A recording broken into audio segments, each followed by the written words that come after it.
हरे कृष्णा. तुम्हाला सगळ्यांना शुभेच्छा. आज आहे मदर्स डे म्हणजे मातृदिवस.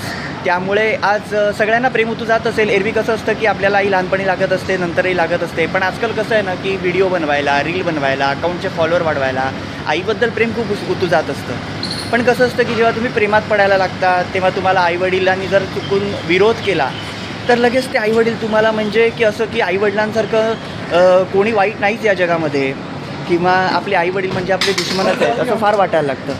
पालघरमध्ये काही घटना घडल्या, त्या श्रद्धाचे 35 तुकडे झाले फ्रीजमध्ये.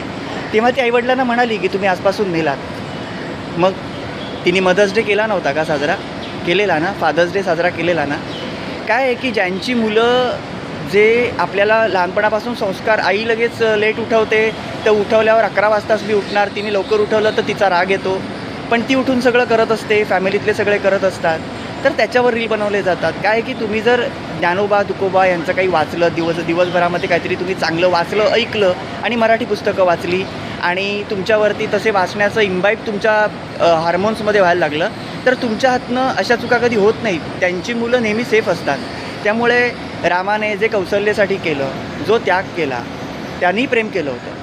कृष्णाने तर प्रेमाचा आदर्श घातला आहे. पण आज सगळीकडे जे वासुदेव, देवकी आणि यशोदा यांच्यासाठी जे काही केलं, नंदासाठी, ते आदर्श आपण ठेवायला पाहिजे रोज जीवनामध्ये.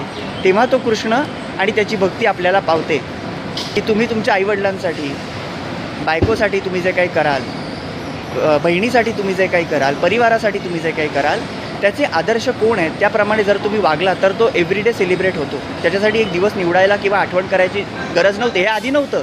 फ्रेंड्स डे, फॅमिली डे हे सगळं आत्ता आलेलं आहे. 90च्या आधीबिधी तुम्ही ऐकलं आहे का की तुमच्या पूर्वजांनी आज मदर्स डे साजरा केला? हे कोणत्या पोथीत, पुराणात, तुमच्या घरात कुठे पूजा झाल्यावर तुम्ही ऐकलं आहे का?